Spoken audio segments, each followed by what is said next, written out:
up, everybody? Back again. I'm in my garage and I have a nice big project that I have to do.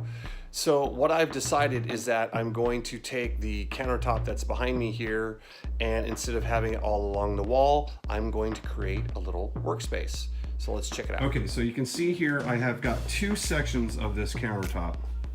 One right here, it's about probably 5 feet or so.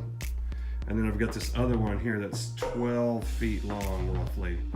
And yeah, the garage is a giant mess right now because I'm moving everything around. But what I need to do is I need to cut this piece right here, because the problem is if I leave the 12-foot piece starting here and going along, it goes way out to there, and then this little piece that's left over just goes boop, and I don't want that.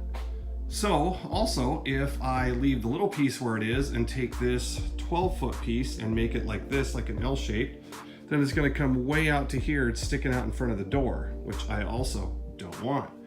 So what I'm going to do, and you can kind of see it right over here, that's why I've cleared space, is there's a notch right here. You see that? And then that goes all the way to this side of the house. So then what I'm going to do, I'm going to take this long piece here, I'm going to cut it down to size, probably take about 4 feet off, and then I'm going to cut that notch into it, and then I'm just going to slide it into the corner there, and then I'm going to take that piece and I'm going to turn it so that it comes out in an L shape right here. So then what it'll do is it'll leave this little area as a workspace for me, and I'll just shore it up with all the cabinets and everything that they left under there like it is, and we should have a nice little area.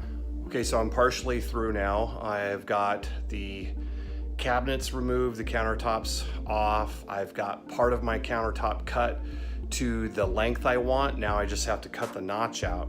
Unfortunately, I don't have a table saw. That would be most helpful right now, because then I could just run it right down. I just have a circular saw. And unfortunately, it's just a regular tabletop circular saw. It's not a portable one to where I could just run it down the line. So, gotta go old school and go manual. Oh yeah, there's my line that I gotta cut. Now they had a notch or a circle cut out of there already, and it just so happens to where it meets up right there in the middle of that where my notch is. That's the length I want. And we'll just have to go all the way to there. Ah, baby. Compass saw doing the job. Look at that. I'd say that's pretty straight for just a silly old compass saw. What are you gonna know about that, baby? Check it out, here we go.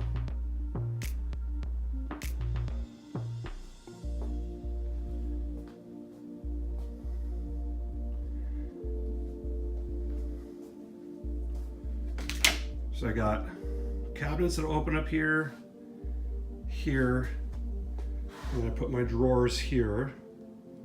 And then on this side, I'm gonna put the other cabinet there.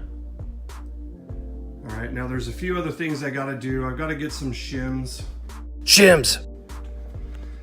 So that I can put them in here, because you can see it's not flush with everything. This one sits down low, you can kind of get an idea there. So I'm gonna have to shim this area up right here so that it's all level. And then of course I'm gonna have to put the laminate back on top of that one. And then I'll have to put the strip of laminate on the front as well. But then after that, it'll be pretty much done. I mean, let's see, we got a good fit in here. I can't believe that hole was right there. That's crazy, but I got the fit in there, and this is a little off too. I gotta just shove that back in the corner there. So you can see we got it pretty darn good all the way around. Boom. Boom. Getting there. So I've cut my countertops to fit the way I want them to. Everything is in place, and now I just need to put on my spray adhesive. Directions say to put about 3 to 5 different coats on there. Then you gotta test when it's tacky. When both sides are tacky, go ahead and put it down. All right, so let's check that out now.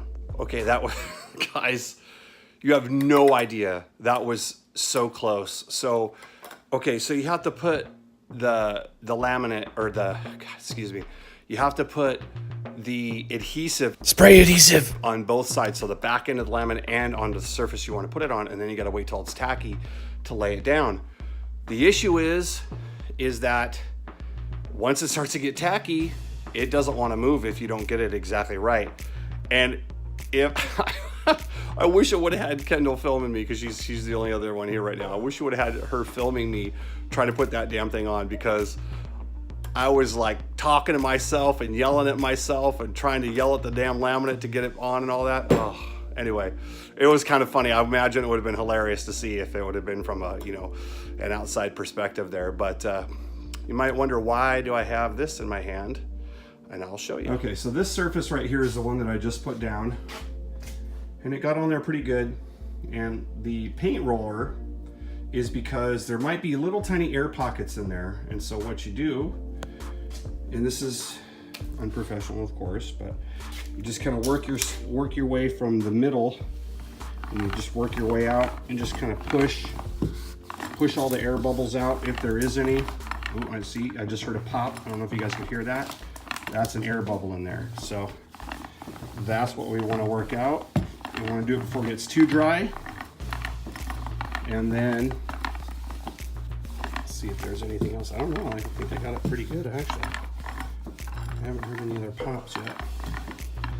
I chipped a couple little places right there, and a little chip right there, and then there's another tiny one. Where did he go? Oh, right there.